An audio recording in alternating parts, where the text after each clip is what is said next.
Hello and welcome everybody. Thank you very much for staying up even at this hour. I know you've all been really, completely encouraged from Super Cup. You'll have just watched the two races there, or at least one and a half. But you'll have been watching the two races there, the incredibleness that is Super Cup and how close that was.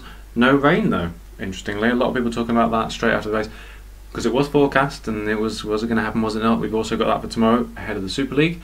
Anyway, I'm the Scrutineer. I'm here for SimNews.TV. We're here looking at GPVWC's Super League. Now, unlike other places, if you haven't seen this before, do watch back. All our videos are on our SimNews.TV from last year as well, and this year. You can look at everything that's going on in GPVWC's Super League because it is an incredible series. Unlike anything else you will find out there in sim racing, this is as real as team sim racing gets.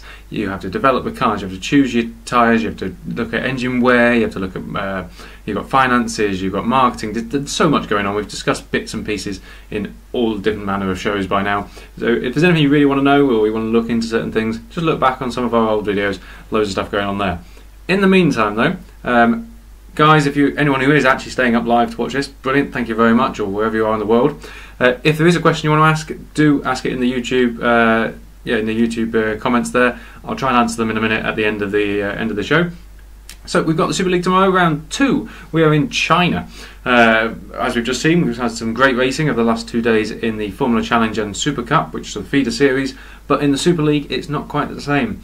Last time out was an incredible result. Epic team brilliantly ran away with it, just managed to win it at the end, but fantastic there. Could have gone anywhere really. It just shows how close the field is in equal machinery. That's gone out the window. We're not in equal machinery anymore. Forget what happened last time out. Brilliant as it was, that's not the season really. It's a one-off. The rest of the season is where it really matters. So you've got that. It just shows who's the top drivers, but now you find out, is the team keeping up with them as well. We've seen in the past certain drivers doing very well in race 1, and then the team lets them down with potential errors or miscalculations or just wrong decisions and all manner of luck. And if you do it for a couple of races, you're way behind by that point, and it is a bit of a problem. But so far, it doesn't seem to be quite as bad. There's a few little bits that I'm going to show you in a bit of time what's gone on, but so far, most teams seem to be on a reasonably level playing field for carrying on, so it's closer than it's been most years. Normally you can start to see, these teams aren't going to go in the right way, these aren't. But it's a bit more open. Until we actually see the race tomorrow, we're not going to really know which teams have made the right decisions from the upgrade point of view. We can get an idea, because if a lot of teams go the same route, they've probably done the same testing and come up with the same results. But that's not necessarily the case. You can find the odd teams gone, come up with a magical formula. You never know. So we'll find out tomorrow a little bit in that way. So I'll go through we've got car upgrades, so we'll go through that. We've got engine upgrades, we've got tyre choices and engine choices as well. So all these manner will happen every 2 weeks, sorry, for the races. These are the things that can change, and you will find tomorrow is different on the cars. It doesn't look any different, except for the tyre choices, obviously. It doesn't look any different on the cars themselves, but they are very, very different cars to drive as the season progresses. And it doesn't necessarily mean there's a particular formula that makes it the quickest car either. It can very much depend on driving style and actual, the setup of the car and what they do with it. You can have a base car in the mod with certain developments on it, but you can set it up in a very different way for that development. People doing rear wing and front wing and things like that. You can do very much different ways of developing your car, but then you can also set your car up to that to make it different. Doesn't mean it's necessarily faster, but one way or the other. So we'll show you a few bits. Thank you to the few people that are watching. There is a few of you, which is nice to see. Yes, that's a very good point. That actually the engine wear has come up. We'll come on to engine wear in a minute. But yes, it has been. That's one thing that they have changed in the rules after the first round, because we have got a set amount of engines. If you remember from previous shows, they have 6 engines per car that have to last in the whole season. You can buy 2 extras after you've used 6. That's the key point now, but they cost you money and a back of the grid penalty, so you try and avoid that where possible, but some teams will do. We saw it last year that the teams did take that opportunity to use them anyway, because a full fresh engine can be massively beneficial to a worn engine on its 3rd race. So roughly you've got to get each engine 3 races. What we found though after Australia was that teams will lose, if you did the full race distance, you were losing about 40% of the engine life. And we know from previous years that anything under roughly, I'd say 25%, is a real struggle to get to the end. We saw some guys just about manage it. Frančić particularly, who you might remember towards the end of last year, I can't remember which race it was now, did manage to get, I think, a 21% engine to the finish, but he drove very slowly and very conservatively, and he had to, and he finished near the end, near the last, but he did finish, so that's a good point. So it can be done, but then we also saw slightly earlier in the year Florian Gaia and Risto Capit's engine blow up, and they were on about 23-24%, driving seemingly normally. So that's the sort of element there. So that's a very good point, that it has been a big change that we should mention that GPV have done, in that now that has been lowered slightly. So from now on, you should, by doing the full race distance, lose about 30%, which makes it more viable, and you can actually finish the season, which is obviously what we all want to do. Does mean that actually there's a bit of a balance in that the people that finished race 1 in Australia have got much more wear than you will do if you finish race 2. So people that, if no one wants to crash out, but if you're going to have had to crash out at some point, then actually that's not a bad one to have done. Don't know, as long as it was early on. So people, there is a few, as we'll go through, that went out early. If you went out on lap 1, you won't have used your engine very much. You've basically got a fresh engine for this race. Some teams have chosen to have a fresh engine. So we'll do engine choices as we've gone through it. We've almost got to that stage anyway. So what I will do for you, I will bring up the page that you can all find. If you go to GPVWC.com, click Super League, and then there is a point for development as well. So that's me. You don't want to see me in Vision and Vision, do you? But you do want to see this page. So as we go, we'll go up to engines here. So engine selection. So this is the point where these engines have been improved as well, that we'll get onto. So, but this is just purely wear. So basically, it takes down the brake horsepower, not by the full amount. So in the first case there, ACR have got stuck with Unit 1 in both their cars. So Risto Capit's car still has 61%, so it used 39%. So that was basically the wear for the full race distance. Whereas Alex Siebel in the car number 2 there, he's got 93% because of that lag issue that crashed out, so he did about 10 laps. So he managed to get, still has what is a pretty fresh engine. You'll notice Nordgen is exactly the same there, in that they had one car in Viaduct get to the end, so he also has 61. And Gaia went out early doors as well, and that's, not Gaia, my goodness, I'm thinking last year, Cooper was 93% because he went out at the same time as Siebel, obviously. So they're, pretty fair there. You've got 2 with effectively a fresh engine in the car number 2, and the number 1 drivers, I suppose, have done a race, so they're going to have less power. You're going to be not really talking a much. You might be talking a tenth, maybe even per lap.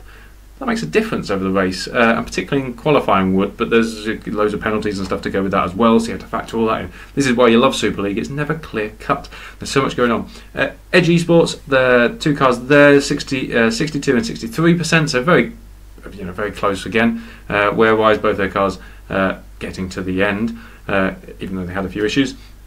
Adonis, though, which way round did we have it? Yes, so they've got fresh. They didn't. It looks like Unit 1 there is 100%, but they didn't actually use Unit 1. They think they used, I think it was Unit 5 off the top of my head in race 1, just to really throw my mind. Thank you very much there, Mano. But they were the only one to do that. So yeah, they've taken a fresh engine effectively, so they're using their second unit of their units, but it's called Unit 1 in the Adonis engineering car, and their second driver didn't do much laps, so he's still got 84% in his car.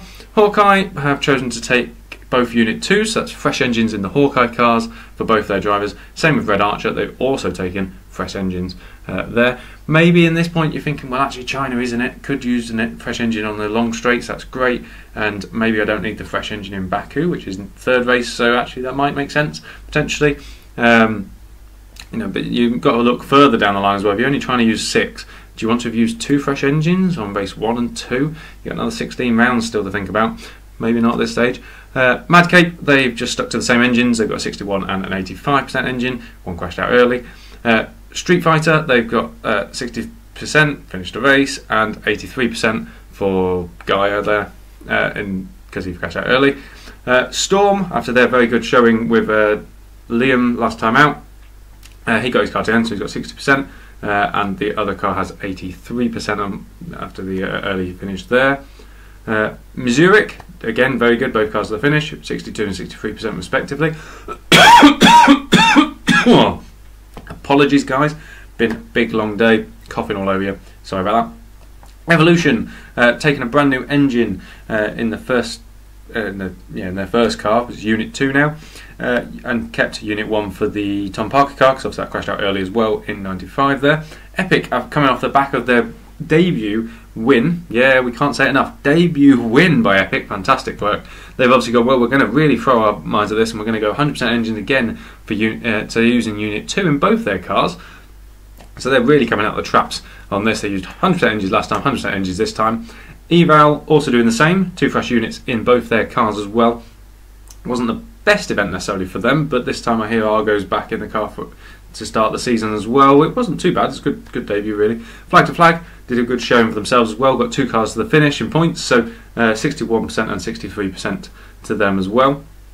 So that's their engine choices, so you can just get a bit of an idea there. Really, I would not be worried if they're talking 60% or 62 or 70%, doesn't matter, pretty much the same lap times. What you want to look at is the 100% guys against or the near to 100% guys against the 60% guys. That's where the difference is really. And when we come on to the next race, you might find some guys doing it at 30% to 100%. So you're looking at 100%, 60s and 30s. There's a sort of cut-offs where it makes a bit of a difference really.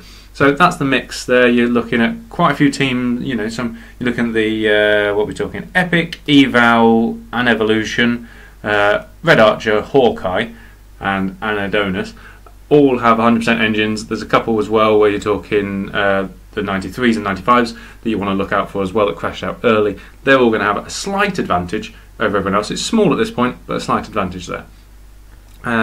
We then can scroll down to you for the tyre selections for you.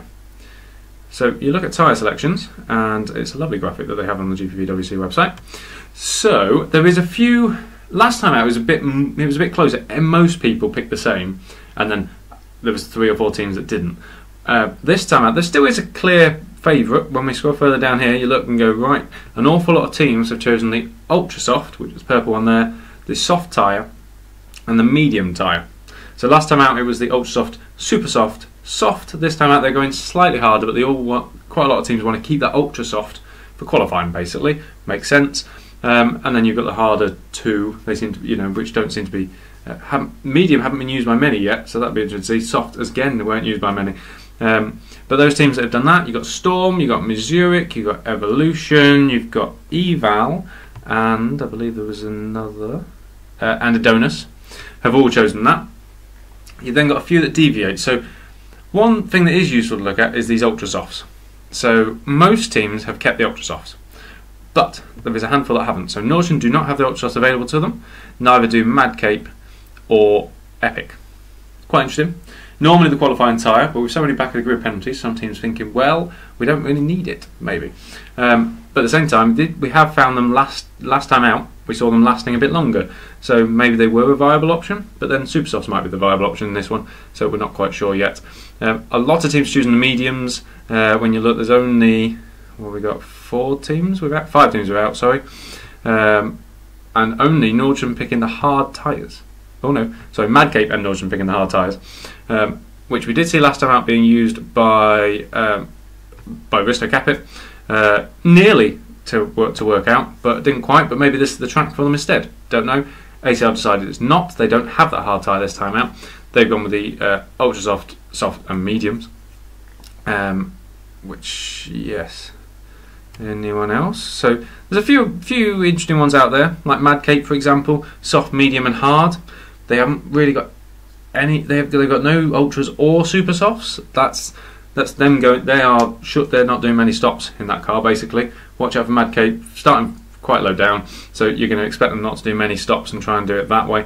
I have heard some teams. I was told before that drivers doing testing can get the hard tyres to like 140 laps or something. So those hard tyres by all means could last you for. I don't know what speed that was at, but I'm told that's the sort of distance that these cut tyres are made for. Stark contrast to last year if you watch the Super Cup or the SL shows at all, Super League or SL shows last year at all. So they're the ones that sort of stand out to me, I'd say at this stage. At this point though, there's no real way of knowing if that's the right choice or not. Obviously I'm slightly biased, have got a team in this, so I do have a bit of an idea of what I think we should do, but I could be completely wrong. It didn't work out for me last time, did it? So who knows? But what I'm excited to see is that there is still such a big change and such a big difference there. If we find out that actually one particular tyre is the tyre of choice and benefit to us. Not every team's got that tyre because there's no way of it working that way. So yeah, really exciting stuff to be able to see actually what makes the difference there for everybody going forwards. I don't know what any of you guys think is going to be the tyre of choice. It'd be nice to let me know maybe. Yeah, nobody's telling me though. No one's going to let me know, are they? Devious people. So the bit that everyone probably actually wants to see, I suppose, is going to be the actual upgrades. So that was the choices. So that was they choose tyres, we choose engines like we did last time out, like we do upgrades. This time though, you've got the upgrades coming in. So we've got engine upgrades for the 4 manufacturers, and we've also got car upgrades for every team individually. So from an engine point of view, there's only 4. They haven't deviated that much. So you look at it and you go Martex. If I bring up an old graphic for you, I can actually show you who is which team again. So this is from last time out. But all these teams are Martex teams. So they all have an upgrade this time out to their engines, which gives them more fuel efficiency. So they've done effectively 20% fuel efficiency. So it means that they can run. Well, it doesn't burn as much fuel doing the same thing. So you can either start the race with less fuel, so lighter car, or you may be able to use a higher boost setting for longer, which burns more fuel as it does that, but that gives you more lap time. So that particularly will help them in these long stints. Particularly, it depends how you want to do it. So it's an interesting balancing act. How you see using the boost against having the weight on the car effectively. So they did that. Quasar did exactly the same. 20% fuel. They've got their own selves at Esports there. Talos also did the same. So that's Hawkeye, Missouri, and Adonis as well. They also did 20% fuel. The only difference this time out was Valiant, who have the ACR, Eval, and Evolution, who did power to 15%. Slightly different there in that the power is not the boost. The power is the brake horsepower of that car.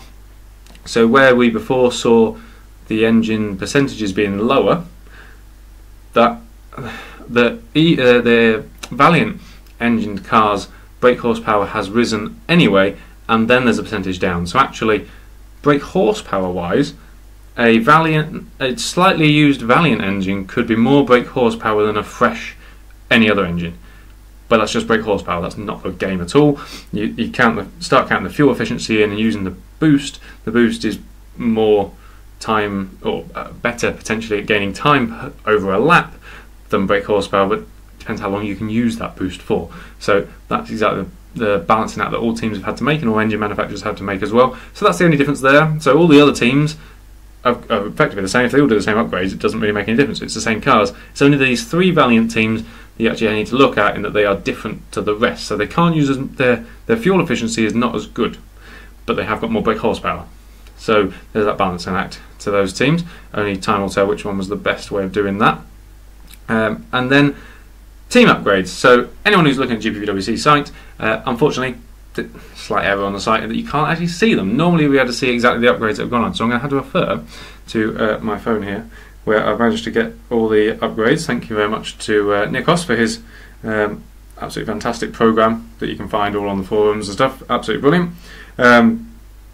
So this time out, it's very even, amazingly so. Normally, from a percentage point of view, it's very even. We don't know yet the areas that they've developed are correct or not. We're not sure. So for now, I'll go through it in alphabetical because it's just easier.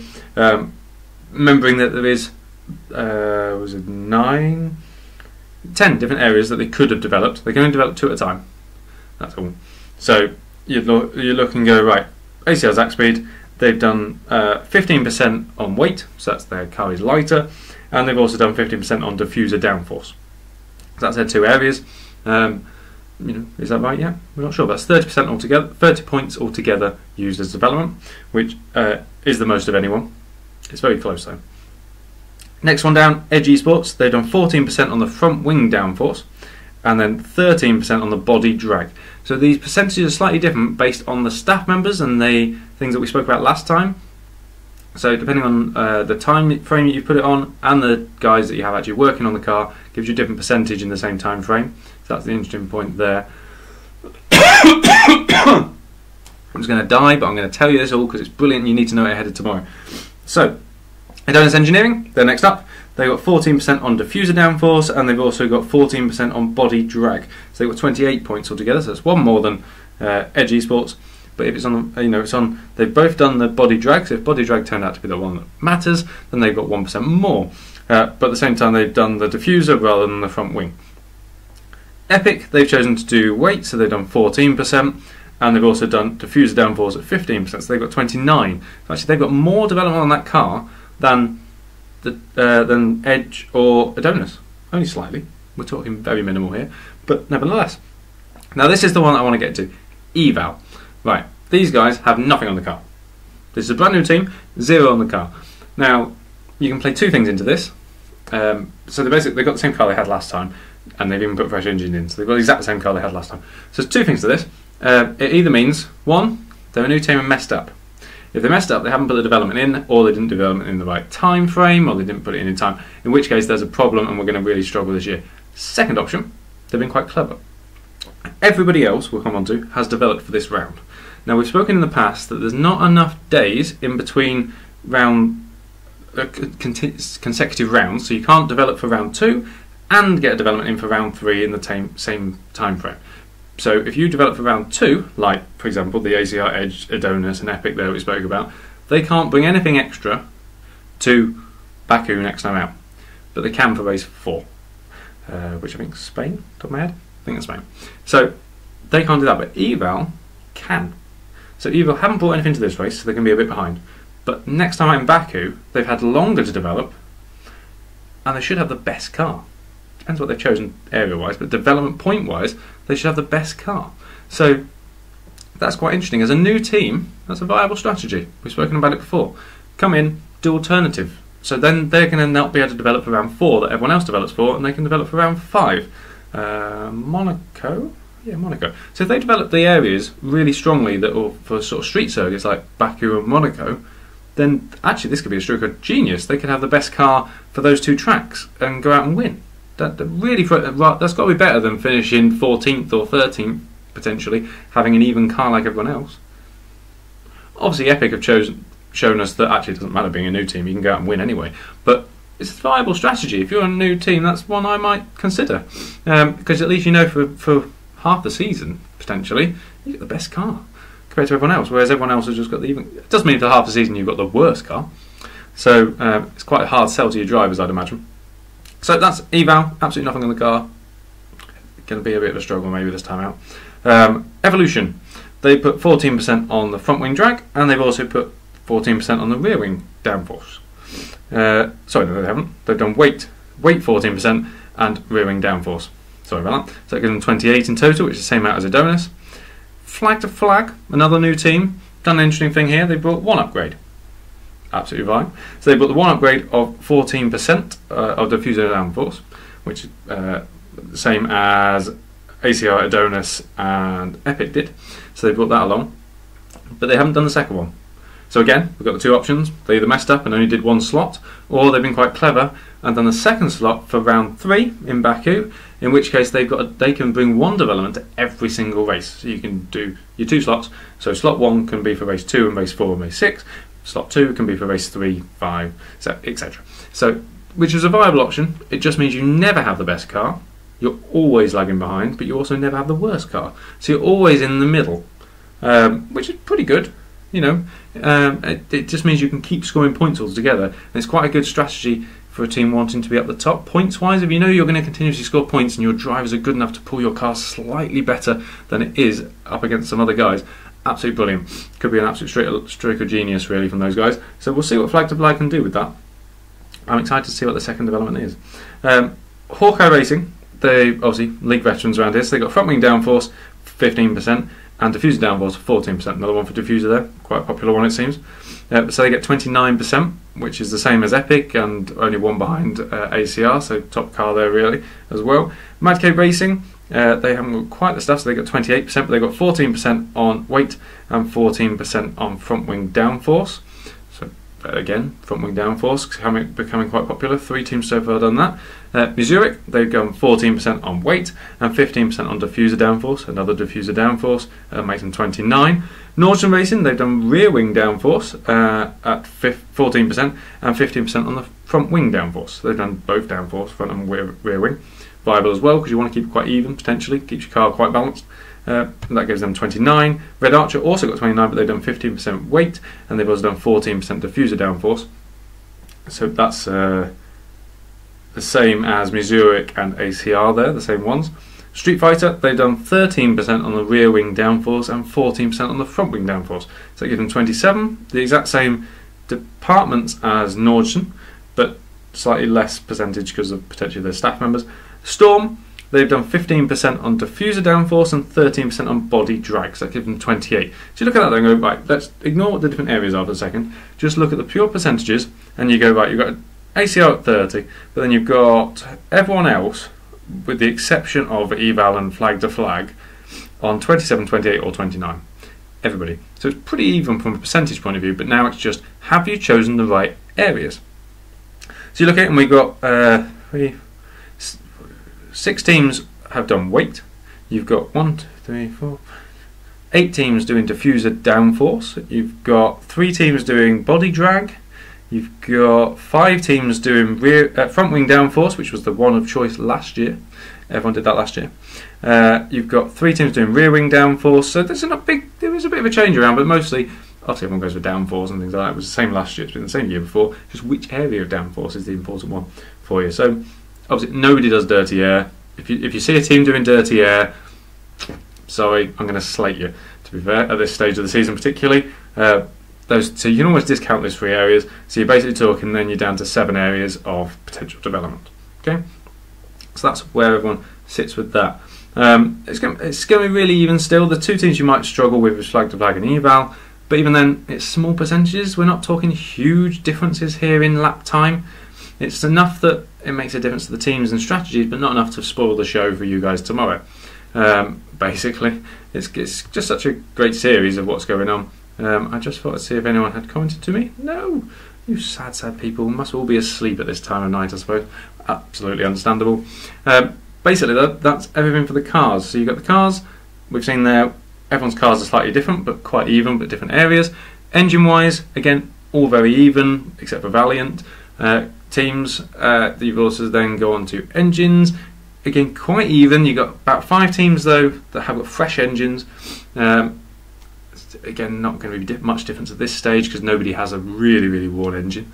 And then tyre-wise is going to be really exciting actually there. I couldn't even tell you what's going on with the tyres.